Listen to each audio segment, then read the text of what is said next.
Welcome back, everyone, to day 4 of the Kaggle and Google 5 Days AI Agents Intensive Course. I'm Smitha Cullen, Senior Developer Relations Engineer at Google Cloud, and I'm here again with Anant Navalgaria. Hi, everyone. I'm Anant, the founder of this course, and I'm happy to take you through this session today. Great to see everyone again. Drop in the chat if you've written your first skill yet from yesterday, and I'm super curious to see how that's going. And then to get started, let's do a quick overview for anyone new who's joining us today. So throughout the week in this course, you'll be getting white papers, companion podcasts, hands-on code labs, daily live streams, and AMAs just like this one. And also an optional capstone project at the end where you can compete for Kaggle certificates, badges, swag, and recognition across Kaggle and Google's social channels. So if you've registered for the course, the content will actually land directly in your inbox. If not, everything is going to be on Kaggle's learner portal, and also it will be announced on Discord. And then, also not to forget, quick thanks to the people who put everything together. The Google researchers and engineers who wrote the white papers, the speakers joining us this week, and also the Discord moderators who have been answering questions nonstop. They are truly awesome. So now let's get into day 4.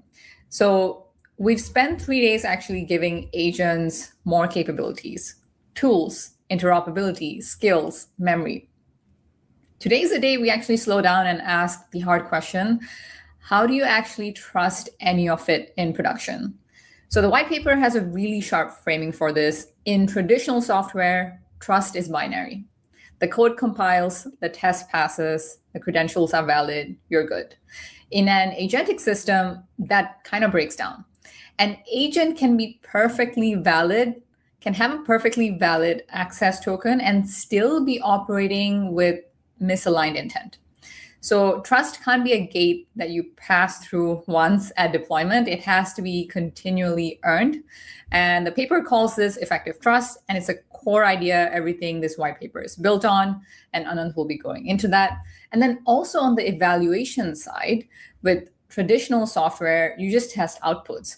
But with agents, the output isn't the only thing that matters. The path that the agent took to get there matters just as much. So an agent that produced the right answer through the wrong sequence of tools is actually a much more dangerous failure than one that errored out.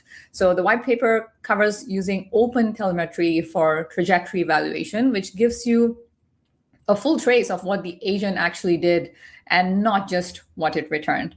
So Anand, why don't you walk us through the white paper in more detail? Sure thing, Smitha. So welcome, everyone. So as Smitha mentioned, today we are addressing one of the most critical topics in the industry, especially in the era of vibe coding, which is agent security and evaluation in the context of vibe coding. And as you might have seen if you read the white paper, across our first 3 white papers, we explored the new SDLC with interoperable tool pipelines and encapsulated runtime actions inside portable procedural skills. That was yesterday in agent skills, and we saw you had a lot of fun with it. And but as we hand real-world execution capabilities to autonomous agents writing code for us, the traditional static security parameters tend to break. So in this white paper, we introduced the 7-pillar agent security architecture to establish a dynamic context as a perimeter model.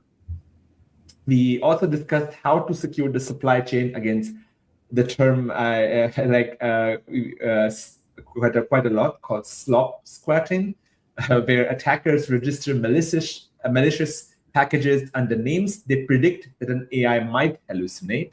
And this is actually quite a big security vector, which, as you might have seen in the industry and news, that this is happening across the globe. And we also showed how to contain this blast radius by forcing all dynamic code or most of the dynamic code to execute inside ephemeral network isolated sandboxes, for example, like gvisor. We also then subsequently looked at identity. And to prevent the confused deputy problem, we saw how implementation of zero ambient authority downscoping tokens just in time so that sandbox scripts only access the exact data they need can be implemented. And for high stakes operations, we then introduced the Vibe diff, which translates complex compiled syntax back into plain language so humans can sign off on actions with confidence.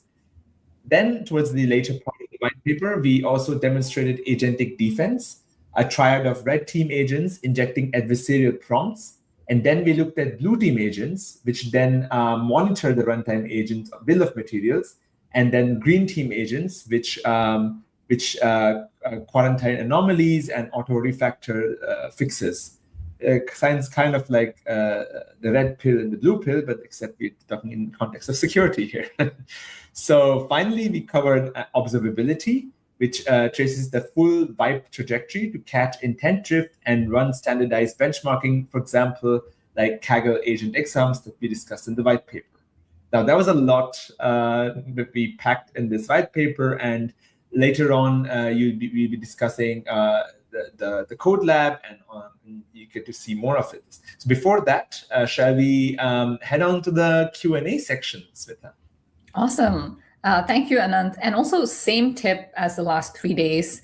The podcast is actually a really good entry point before you start reading the white paper. And there's a lot in this one, especially, the slop squatting section and all of the triad. With that said, let's actually get into the Q&A. And we have some really great hosts today. So we have Meltem, Socrates, as well as Wafa. And they're all 3 white paper authors with us today, which is great because we are going to go deep on the design decisions behind both the security architecture and then also the evaluation framework. Thank you for making the time, everyone. Thanks so much. Thank you. Thank you for having us. Awesome. Anant, over to you for the first few questions. Thanks, Smita. So the first question, this is for you, Socrates and Meltem. So how do you think enterprise leaders can transform AI security and eval from a restrictive gate into a competitive business enabler, integrating it into the dev workflows to unlock, as we say, Google 10x productivity from vibe coding? Amazing question. This is something that every customer used to ask to us, right? Vibe coding generates massive amount of artifacts, code, but most of the times, most of the developers, they treat security and evaluation as the last step of the journey, a one-off operation. That is not really the case here. We need to integrate the fixing, the observability of security within the software development lifecycle. And specifically, as you mentioned earlier, we have red, blue, green team. The red team is the attacker, blue team is the observer, green team is the fixer. So we need to build this fixer in order to start the automation process. What is the automation process? As we saw in day one, we need to move from vibe coding to agentic engineering. Agentic engineering means that you need to standardize everything using CI/CD pipelines. And within the CI/CD pipelines, every time that you produce code and you deploy that to a sandbox with all the just-in-time tokens, as you mentioned, you need also to integrate the process of attacking, observing, and fixing security measures. With that way now, it is not the last step of your journey, the security resolution, but is part of the software development. Of course, you cannot fully automate everything every time. You have still some production environments that are extremely restrictive and extremely sensitive. In that case, you need to use the vibe diff, that are reports that every human can read and can understand. Here is the report of the security. Here are the issues. Here what we observe. Do you approve or reject this to go into production? But I think Meltem has a better idea from evaluation perspective. What do you think? It's very similar. And I think I also want to stress that it's not new, like even in software development, we had this test-driven development framework, right, where we wanted to highlight, okay, folks, please think about testing, right, in your workflow, not just push it to the end of it.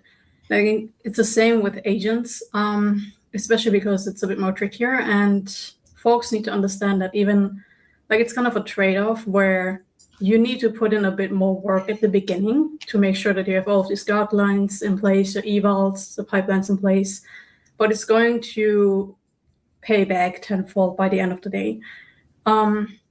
Think of it this way. So as a developer, you're building with agents, you're vibe coding, and then you also take the time to set up your guardrails, meaning you may set up an LLM as a judge that keeps track of the trajectory that you're logging, that makes sure that this is aligned with what you as a user want the system to do. You can also have an LLM as a judge for cost optimization, one that is also looking into your token spend, one that is looking into other kind of metrics that you define. So these are kind of your assistants along the way. So essentially other kind of QA engineers and developers that enable you. So you set them up once, you set them up at the beginning, you also invest time to optimize them, but they pay off because while you're building, you build more effectively. And also you don't push the hard question of evals and alignment to the end of things before you go into production, because you make sure that you're aligned every step of the life cycle. So I think it's critical for folks to understand that kind of, it's also not a new thing because we've been also promoting this with test-driven development. It's building on top. It makes it a bit more important even because testing is now not as black and white as it used to be. So we need to make sure that it's continuous, right? It's not kind of a final gate that we're using. And aside of the LLM as a judge approaches that we can use, or we can also build agent as a judge as of now, because we can build up other agents along the way to support. There's also things like the standardized agent exams that we mentioned in the white paper that you can use for rigorous and automated exams along the way. So kind of as a tool to test upon, not just test the final output, but also test the reasoning why you're building. So yeah, that's it from my end on evals. Very good, guys. I really love the aspect of like, despite us moving to the vibe coding era, we should not. The way I understood it is that we should be keeping all the good security measures that we had earlier, but even double down on that to some extent. That's how like all the measures that we just because velocity comes at the price of security and often understandability, hence the vibe diff aspect. But a lot of this, the more things change, the more they stay the same. That's how I describe some of the controls as well. But yeah, cool. Shall we move on to the next question? Sounds good. All right, so now this one is from you, Meltem and Buffer. Since correct final outputs can hide dangerously flawed reasoning, how can developers implement trajectory-aware evaluation to catch hidden side effects of generated code before the code is executed in production? I can go first. I think it also aligns with what I said previously. Maybe first to give an example so folks also understand what such a critical failure mode could be. We also call these fragile success traps. So think about you're building with your agent and your vibe coding. And essentially in your code, you also have two calls to databases, for example. And then you realize, hey, the call to a database somehow takes very long, and let's optimize it. And you also build your test cases with your agent to test if the call, like the latency optimized, you set all of this up. And essentially what then the agent is doing, what is also kind of called clever hunts in research. Think of it of the agent then saying, okay, instead of like optimizing it properly, what I'm going to do is I'm going to load, 100K rows into the local memory. So whenever you make a call in your cache, it's stored and it's faster for you, which didn't solve the problem, right? It solved it in a way that when you then test it, the final output seems correct. So it's also passing the test that you maybe have written. It looks like you have optimized your latency with this, but essentially what it did instead was it hacked its way around it. So it's really important that you not only treat this as a black box. So don't just evaluate on kind of the final output you're seeing, but evaluate on the trajectory, what we call also vibe trajectory, which also means that you of course need to have the knowledge to evaluate on it. So the recommendation is, of course, to gather as much intel and input as you can. Meaning, what I recommend on doing also when I'm vibe coding myself is on the first level, instruct the agent to tell you what it's doing at each step of the way. You can then also log these things in OpenTelemetry or capture it wherever you're operating the agent from. And essentially also not just logging these intermediate reasoning steps, but also logging what is happening with the agent itself, like what tools are being called, what parameters are being injected into the tool call. You can also look into the tool responses and how the agent interpreted the tool responses. So make sure that you log as much information as possible, because these will help you assess and understand what the agent was doing and if this was aligned with what you wanted it to do, which, as previously mentioned, you can do with agent as judges that can support you with your evaluation on different metrics. Passing to you, Wafa, if you want to add on a bit more. Yeah, sure. So there are a few things that I can add to Meltem's point.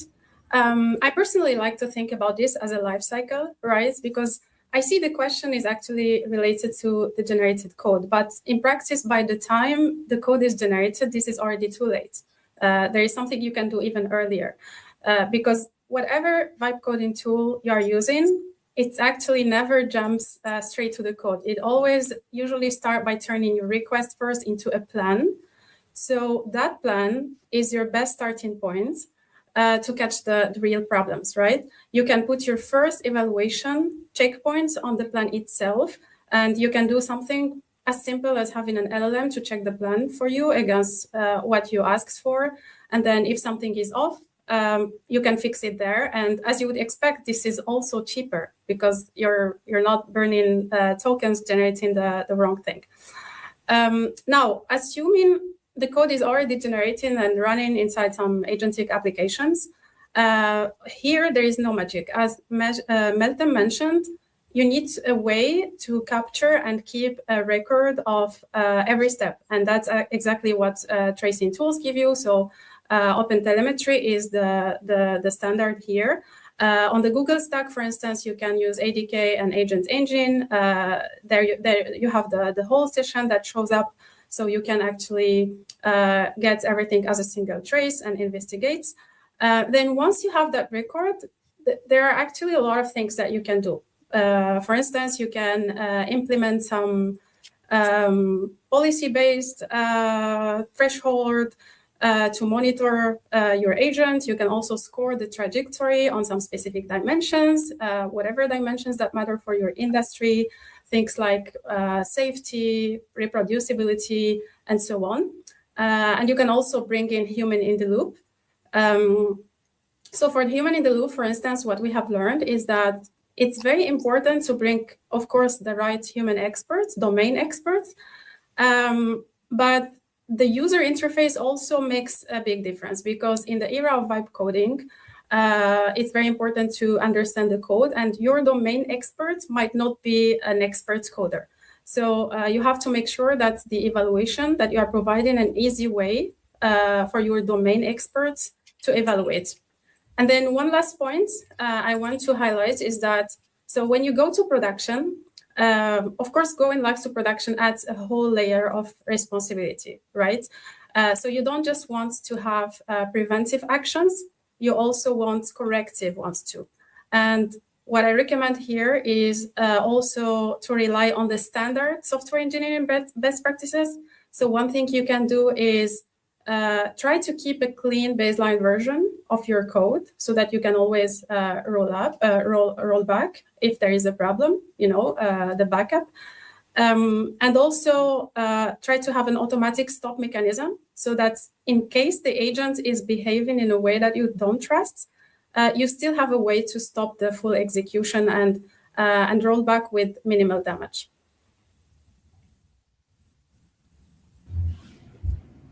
Cool.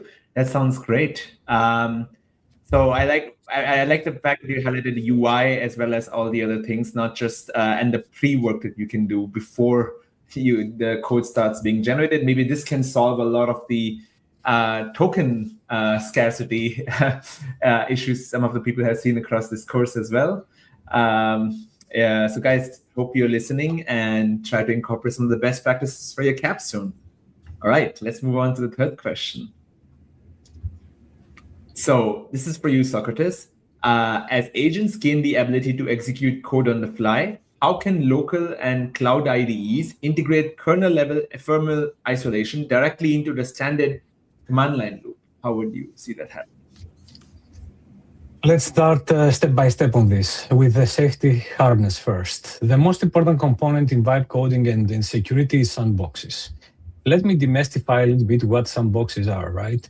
Sandboxes, if I can put it simple, is like isolated containers that they're responsible to run my code in ephemeral environment that does not have access either to the operating system, the memory, or the different files. And more or less, the IDE works like a proxy that sends all the code that it generates into this sandbox environment. Then in this sandbox environment, we can run our code. But the main thing is sometimes we need to restrict even further those environments. How?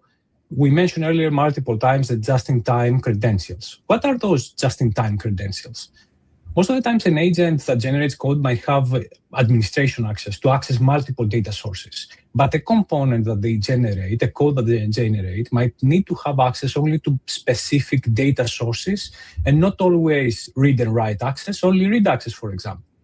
And they need a reduced scope of credentials in order to access only these data sources. Also, the life of the token that they will receive from these credentials will need to be only as much as the sandbox will be executed. Because the sandbox, we start the sandbox, we throw the code, we run the code, we'll kill the sandbox. So the life of the JIT token is exactly the same. Lastly, we need also to enhance a little bit the hard constraints of the sandbox environments. One of the most important parts is not to exfiltrate data, right? Not to send data to the internet. So more or less, these sandbox environments, you can set also constraints in terms of networking, in terms of outbound traffic, and more or less to restrict any outbound traffic, or in worst case, if you need to have outbound traffic, then you need to set up specific NAT gateways in order to make sure that you export the data only to the right URLs. And more or less by having sandboxes, JIT, and all this governance around egress and networking traffic is how you can enable your IDE to execute code with a very secure way. Sounds good. Thanks a lot for all the details, Socrates. And you read more about this in the white paper for those of you who haven't read it already, or go through it with Notebook LM. All right. Shall we move on to the community questions, Smita? Awesome. Thank you, Anand. And also really great context in all of those answers. Let's start off with the first community questions from Jesus. How many layers of agents, supervising agents, do we need before we can actually trust them? If attackers, defenders, and fixers can all hallucinate, what are the implications of building endless guardrails over guardrails? Socrates and Wafa, would you want to take this? Amazing. This is like building guardrails for guardrails for guardrails. Amazing topic. Of course, we need to break this. It reminds me of the movie Inception. For sure. But we need to break this inception, right? And the endless loop of guardrails, especially the ones that are AI based. What I mean by that is most of the times around security, we don't need to rely only on AI guardrails. We need to bind them with strict deterministic guardrails. For example, I mentioned earlier about the network connectivity, right? Or about the cryptographic tokens that you need to have. So more or less, you might have AI constraints to understand if something is not secure or not, but if something wrong will happen, even if the agent hallucinates, the security agent hallucinates, the deterministic rules and the network and the infrastructure setup is there to prevent that immediately. Also, what we need to think is we build these red, blue, green teams because we need to improve our velocity. If we didn't have these red, blue, green teams, even if they hallucinate, right, we might have user experts, security experts to go and review the code. they also do different mistakes as well, right? They can hallucinate even if they are human beings. Again, we need to restrict everything by having the right infrastructure around this and set the right boundaries. And of course, we need to have human in the loop for all the critical decisions and not to rely only to agents. In that case, even if the agent hallucinate, a human might read the vibe diff and immediately see, oh my God, this agent has been hallucinating for a while. Let's do the process again. Vafa? Yeah. So I think this question is great because it actually reflects a pattern, or let's say an anti-pattern that we see in the real world. We just keep stacking more layers without any clear design strategy. My philosophy here first is not to focus on the number of layers, but on how you design them and what you are putting in each one, because trust doesn't necessarily scale with the number of layers, right? So my main recommendation is to have some kind of separation of concerns strategy, where you make sure that your layers are complementary and also independent. And then also it's very important to have each of them has a clear role. This is mainly to avoid this kind of single point of failure, right? One concrete example would be, well, let's say if you have, if you are like in a code review application, you have, for instance, one agent that write the code, then you have two other agents that sequentially review the code.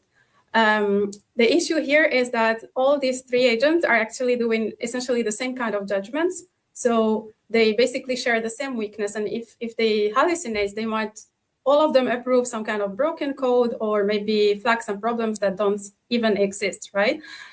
You can keep adding the fourth or fifth reviewer and it will not fix any problem. So to fix, the right fix here would be to build these agents, to design each of them to own a clear, distinct role. So for instance, one could be responsible for code review, another one for reformatting, another one for, let's say, performance. I'm just giving random examples here. And it also, this was mentioned, it was a good point that Meltem mentioned, it helps a lot to have each agent expose its reasoning as a part of the logs or as part of the output. Because then if one of them goes wrong, you can actually look at where exactly the reasoning broke, and then you can fix one single layer instead of having to rebuild the entire chain from scratch. So what I would say, very short summary, it's really about the quality. It's not about the quantity and numbers of layers. Sorry. Yeah, I like the way that, as you said, it's about definitely the quality and not just all about like adding more layers to it, because how many more are you going to manage? It just gives you more stuff to manage at the end of the day. Yes, a few things to add on to that. Adding more layers reminds me of the deep learning times when we used to make deep learning models where you just add more layers, hoping the performance improves. But coming back to the point, what we used to do back then is to do eval.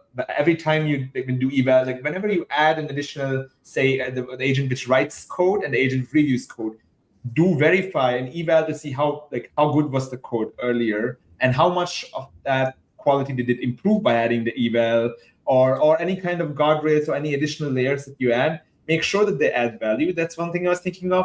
And secondly, a lot of the things, what you mentioned, Vafa, around making, if you use the same kind of LLM and same kind of to review, it won't necessarily change. You can't ask it to critique and hopefully the output will be different, because the inductive bias, which allows LLMs to function, is similar at similar settings. So what I would suggest, going back to the prompt engineering side of things, using a different LLM, or at least even the same LLM with a slightly different prompt or temperature, slightly decorrelated with the original LLM which was used to generate the previous layer, say code generation versus review, maybe even self-consistency, prompting techniques in the old times of some kinds to ensure that you're adding value by adding layers and evaluating them every step.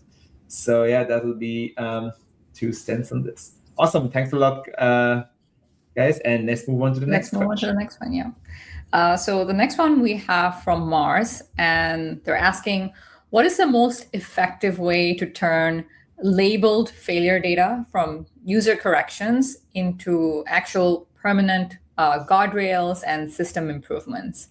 Wafa, do you want to answer more on this? Great. Yeah, this is a great question. Okay, so first of all, to answer this question, I'm assuming that we already have all the necessary privacy protections, anonymization, user consent, and everything needed to ensure that we are using appropriate user correction data, right? In that case, one effective approach I could think of would be to cluster these corrections and structure them into categories. Based on that, you can only focus on the patterns that are repeated across many users, for instance, and you can do some kind of root cause analysis and then take the right actions to update your systems or your training data, whatever is wrong. It also more effective if you can think of a way to automate this process. For instance, you can use an LLM or you can build dedicated agents to help you classify these corrections and then prioritize them based on impact, frequency, gives you some recommendations for improvements. Another possibility I can think of is to also include those corrections in your automated test or also in your automated evaluations so that you can have a feedback loop to automatically detect and address the same failure if they happen again in the future, right? So to summarize, I would say the goal should not only be to fix those systems, but it also should be to learn from the patterns behind them so that you can fix the root cause behind this and use these insights to scale into some kind of improvements and to scale across all your users and benefits other users.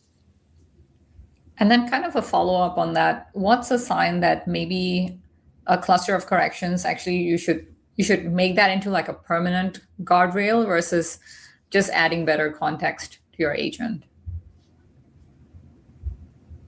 Yes, 100%. So all of these clusters and categories would give you all the right information that you can use to either improve your prompt engineering, either improve your training data or updates some of these layers that we mentioned earlier in your system. Awesome. Amazing. Thanks a lot.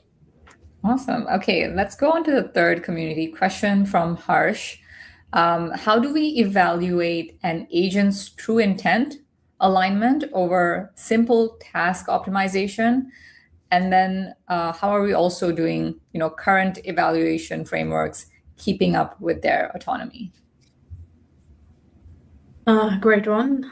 Two-part question. Let me start with the first part on this. Like how do we evaluate that it's aligned with what the user wanted to do versus not just a task optimization? I would say think of maybe a scenario where, let's say you have a robot and you're telling it, I want to have a coffee ASAP. And instead of going to the coffee shop and getting your coffee or sort of a coffee machine, it takes the coffee from your colleague right next to you and just puts it in front of you. There would be task optimization, but it would have failed miserably with the user intent alignment because my intent clearly was not to drink the rest of the coffee of my colleague. So essentially, for the first part is how do we make sure that we're actually aligning with what I wanted to do and not just optimizing blindly for some sort of task. And I think we answered it in the other questions with Wafa as well. Make sure that you catch as much information as you can. So make sure that you catch as much reasoning output from the agent that you're using. Make sure that you catch all of the context that you can and that you log it so that you have it for you to evaluate.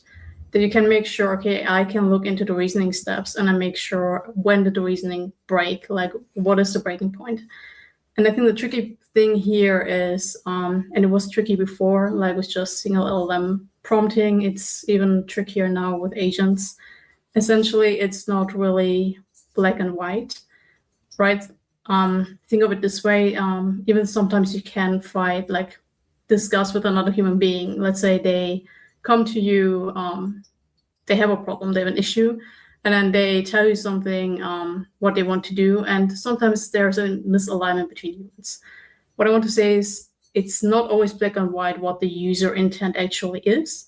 So that means it's a very hard thing to evaluate. But there's approaches that we can take to address it.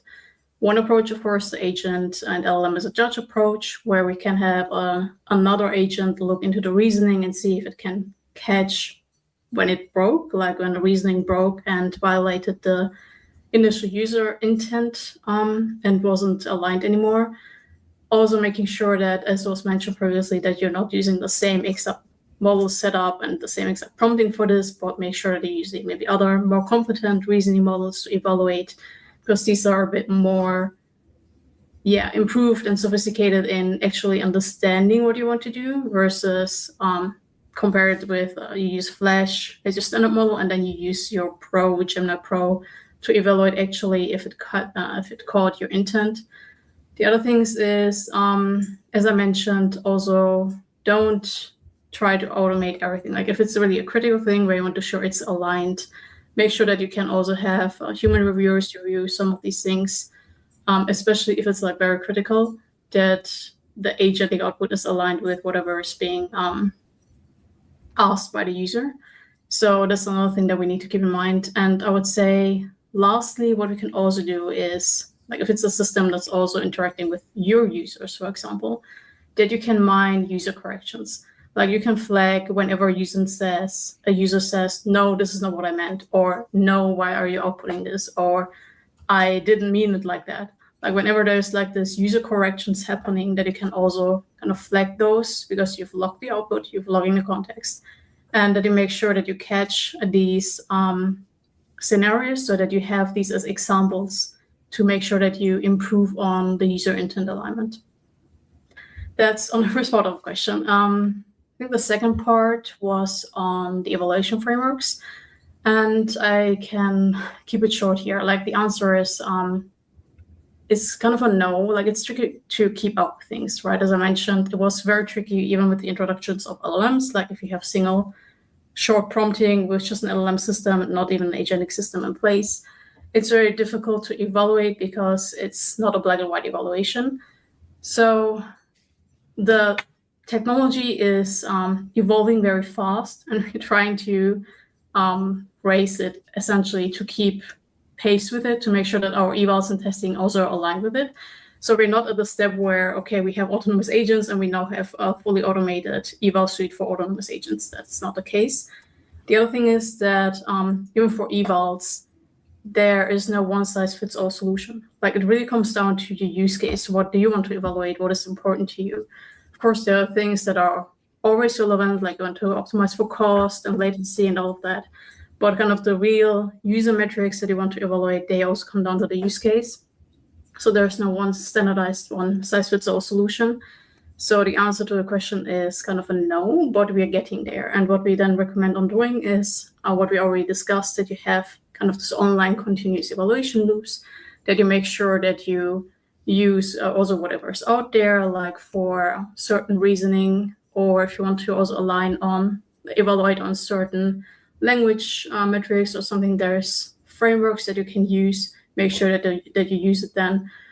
Essentially, that you understand what is it that I want to evaluate, and then based on what your answer is, that you look into how can I evaluate it, and then you set it up. That would be my recommendation for that. Awesome. Thank you, Meltem. And we're going to move on to our last and final community question from EJ Cortez.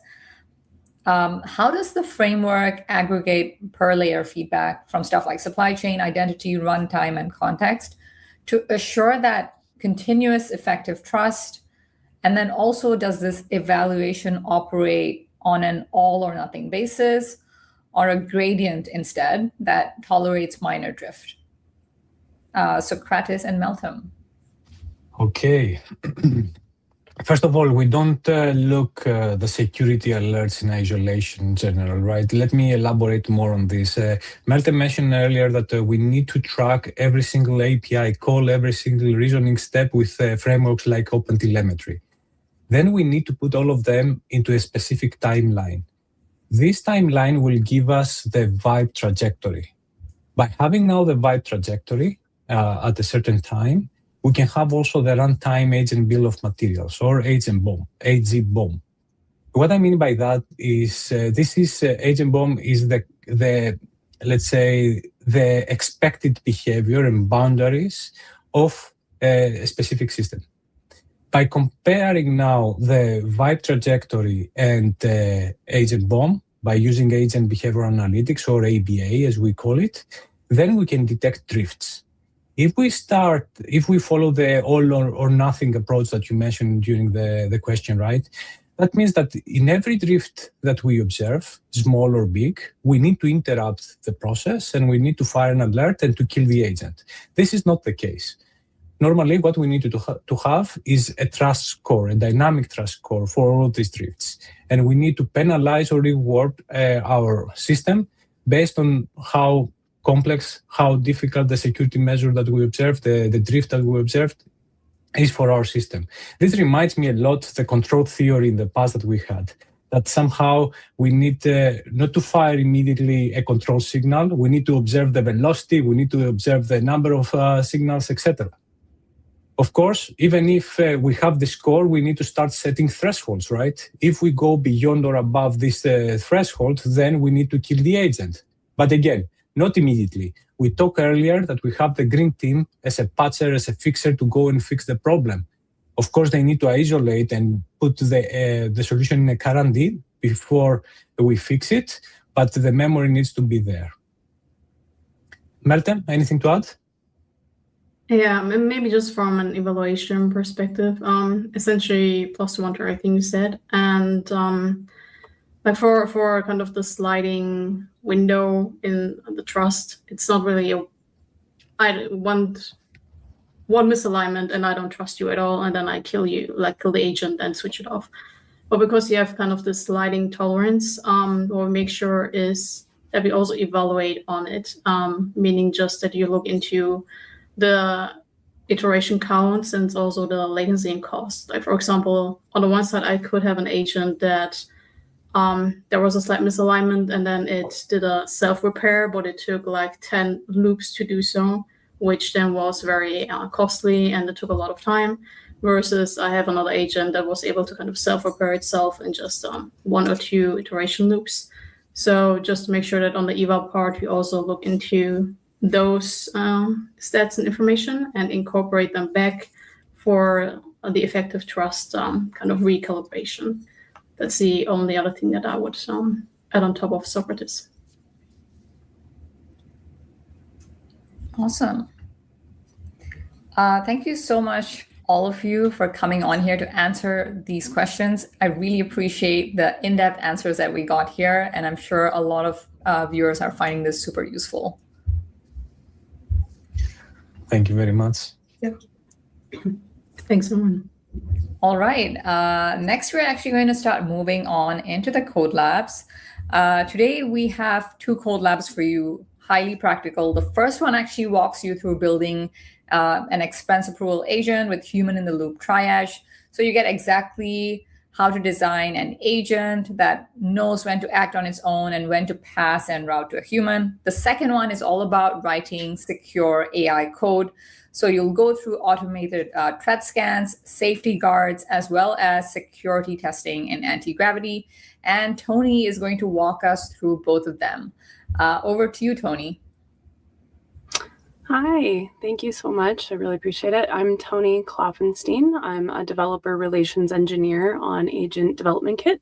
I'm very excited to be here with you all today. So with that, let's dive in and get started looking at the code labs. So our first code lab here, again, as mentioned, it's going to be walking through building an ambient agent. You get to use anti-gravity and the agent CLI tools, which is going to be really exciting. And as mentioned, this is going to walk you through the process of building a corporate expense triage agent. So basically, this agent will take expense reports coming in and either automatically approve them or send them for that human-in-the-loop check. And with that, you're going to be using anti-gravity, which is our agentic IDE. So this walks you through the steps of installing it. We'll take a look at anti-gravity itself in a little bit here. You're also going to configure it to use the ADK 2.0 skills, and specifically we're going to be looking at the ADK 2.0 graph workflow API this time, which is very exciting. And this is actually going to enable you to embed deterministic business logic inside your graph nodes. So it's a pretty neat tool for that. Now, for efficiency on this agent, as you're walking through it, we're going to set it up so that way expenses under $100 are auto-approved in just basic Python code. So that way you're not having to burn through tokens using that, and it totally bypasses the LLM. Once you get into expenses that are above that quota or that limit, then you're going to have the LLM evaluating and making the decision to analyze the risk and then pause for, again, that human in the loop review using the request input API. So you will configure your project to do all of this, and you get set up with all of your credentials. And then this is where we get into being able to use that ADK 2.0 workflow. And it's really nice. You can have just this prompt that explains all of the steps and which nodes you want to have modified. And we'll take a look at that again in anti-gravity once we get on a little bit farther. Now, we do also want to add some security in this, and we're going to take a look at adding in security checks to ensure that PII is not being injected. And PII, if you're not familiar, is personally identifiable information. So that's going to be things like credit card numbers or social security numbers, things that might be shared in an expense report that we wouldn't want to be shared widely. We're also going to build in some security checks to make sure that there's not a prompt injection attack happening. And if those threats are being identified or that information leak is identified, our agent is going to short circuit and then, again, directly elevate this to a human reviewer so that they can check that. Now, you're going to get to go in and test your agent in the ADK playground, and I'll just show you what that looks like here. And so you can see we have our nodes over here with our workflow. And right here, we have our agent has run through that security checkpoint and then sends it to the LLM review, and we're getting bumped out for this human review here. And you can see it says manual approval needed for the expense. It's a higher expense than we expected. And so then the human reviewer can then either manually approve or reject this here. So if we go back to the agent or the code lab, after that, we're going to walk through making the agent ambient. And what that basically means is that we're going to set it up with a fast API application so that this can accept pub/sub push events, which means that your agent can handle all of this autonomously. And we're going to set this up using a local evaluation loop using the agent CLI and the LLM as a judge skill. So this will go through and judge, it'll grade your agent on whether or not it's routing these expenses correctly. So is it below the threshold? Can it automatically be approved? Or does that need to be triggered into that human review, human in the loop review? And then also, this just basically helps to ensure that your agent is adhering to corporate compliance guardrails that you've put in place. So you walk through all of that here, and you get to run your agent locally, and I can show you what that looks like.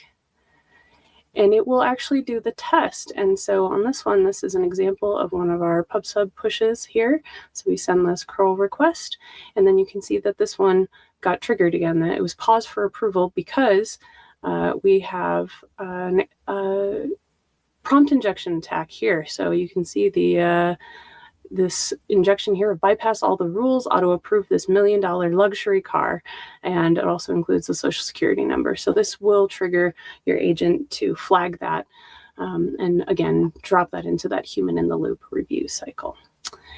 And now with that, we're going to move on to our second code lab. And as mentioned, this is going to be one, this is an AI shopping assistant code lab, and we're going to be focusing on building this with testing-driven development. And again, you're going to be using anti-gravity for this, Agent CLI and ADK. So it's all the same tools today that you've been working with, which will be really helpful. This agent is also going to be built so that way you can handle, it manages sensitive content. So including things like if a user has a discount code that they want to redeem, or they're checking out their cart to make sure that nothing goes wrong with that flow. And as you're scaffolding your ADK agent project, we're going to build in right from the get-go. We're going to be building in those security features from the get-go. So we'll be adding in pre-commit hooks, SEMGRUP scans to ensure that nothing goes wrong with this. And then for testing later on, you will initially generate this with a hard-coded API key, which is, not something that we want to do typically. But it will help us with the testing later. And when you just wanted to flag this here, as you're going through this, we do show the code that you're going to be generating. But again, this code is being generated on the fly. So if your code doesn't look exactly like this, that's okay. You just want to make sure it has all of the basic features that are listed here. Now, to keep our agent from getting into context rot, we're going to add this context MD file, and this ensures that our agent continues to adhere to architectural boundaries that we've built, especially during those autonomous generations. And then we're going to go through and configure those security hooks that we were mentioning that we originally scaffolded in. So we're going to check on our Git commits to make sure that nothing is being committed, such as hard-coded API keys, again, any of that PII stuff that we don't want leaking. And you will also go through building out some other agent hooks as well. And that will just make sure that our agent is actually running the commands that are listed, and to make sure that the agent isn't running really harmful commands like accidentally removing your entire directory, because that's not something we want to have happen. So with that, we then move into building a new skill, which is very exciting for today. We're going to continue practicing building those agent skills. And we're going to be looking at this stride threat modeling skill, and we'll be adding that. And this basically will enable the agent to scan through it, make sure that everything is working as it should be, tests are running properly, and if something isn't working correctly, then this will enable the agent to go through and fix that autonomously. And when you go through that, you're going to take a look at your test-driven development planning phase.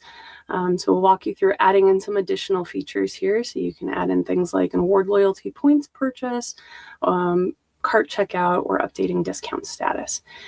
Once you've done that, we want to verify those tests. So we're going to walk through looking at the outcome-based tests. And it will make sure that the codes, for example, if you added in the discount codes, you can run through adding in those discount codes and verifying that the codes actually work as they should be. Now, once we get into verifying that, you're going to actually run through and test this to make sure that your tests that are run in PyTest, that have been built in PyTest, if they end up failing, that your agent will in fact scan through the logs, it'll go through and refactor any of the vulnerable code, and then it will revalidate your test suite. And so it does all of this autonomously, which is a pretty neat feature to be able to see. And again, this is another one that we're going to be testing locally through the Agent Development Kit Playground. And you can test this kind of like what I'm showing here, and you can ask your agent, can you redeem the discount code for a particular user? So if we go back to that, and you'll go through that, and then we walk you through the steps of cleaning up. And now with that, I'm going to take a moment and we'll do a quick little walkthrough of the anti-gravity tooling that you'll be using. And let me get that shared here. 1 second. And here we go. All right. Great. And we've got that pulled up. And so this is, I have run through, this is for the first code lab. So I've been running through all of this in my anti-gravity. So I've got a lot of stuff here that I want to walk you through. Yours obviously isn't going to be quite so busy when you first get started, but I just want to show you a couple of the features here. So when you're logging in, you have your main area where you're chatting with the agent. You can see I have my agent running here. So that's the agent that was running in that ADK playground. And then we have the discussion point with the anti-gravity agent here. So in this point right here, the agent was walking through adding in the security controls for that ADK 2.0 graph workflow. And it talks you through each of the nodes that it modified here and gives that agent summary of all of that. And it's really helpful because it shows you the code it updated, it talks about the integration tests that it built, all of that. And then you can see as I went through and added in additional commands in here. We also have on this other side, you have the overview of everything that the agent has been changing. If you have sub-agents in here that you've implemented, you can see those here. And then you have these nice little walkthroughs, the task, implementation plan, all of these things that you can see to navigate through and see what the anti-gravity agent is doing as you're walking through these code labs. So we have this walkthrough here, which this is discussing the point where we added in that fast API web service. So that way those pub/sub push events can actually work. And then it gives you that overview of what was changed in the code to do that. We also have this implementation plan here. And this is discussing the implementation plan that's walking through the local evaluation setup and execution for building out the data set for testing all of those expenses that are being submitted to make sure that if they're under $100, they're getting auto-approved, verifying that credit card numbers are getting rejected, and that prompt injection is being verified that that's not happening for us. And with that, I think that's the overview we have, so I will pass it back. Thank you, Tony, for running through those code labs. That was awesome. Now let's move on to the pop quiz. All right, everyone, get your pencil and paper ready. And here's our first question of the pop quiz. How is effective trust defined in non-deterministic agentic systems? Is it option number 1, A, binary gate verified once during container deployment, B, a continuous metric evaluated across many stages and contextual associations, C, relying on the model's internal alignment to prevent malicious actions, or D, limiting the agent to read-only? Think about it. We discussed it in the white paper as well as the call. Your correct answer will be shown in 3, 2, 1, and it's B. It's a continuous metric evaluated across supply chain, identity, runtime behavior, and contextual associations. Only then can you, only when evaluated continuously can effective trust be established. All right, moving on to the second question. What vulnerability occurs when an overprivileged agent is manipulated by prompt injection into executing unauthorized commands on behalf of an attacker? For instance, you saw an example where Tony showed there as well. Is it A, rogue token hijacking, B, the confused deputy problem, C, the cross-tenant vector poisoning, or D, deny by default escape? Think about it, the white paper, and what could it be when you manipulate it through prompt injection? 3, 2, 1. Correct answer is B. It's the confused deputy problem, which we went into quite a lot of detail in the white paper. Let's move on to the third question, which is, in the automated security operations triad, what are the respective roles of the red, blue, and green teams? Is it A, red reviews code, blue runs tests, and green deploys to prod? B, where red generates logs, blue runs metrics, and green refactors to database schemas? Or C, red injects adversarial prompts, blue analyzes runtime behavior, and green executes stateful quarantine measures? Or D, red intercepts the API calls, blue manages tokens, and green sanitizes variables?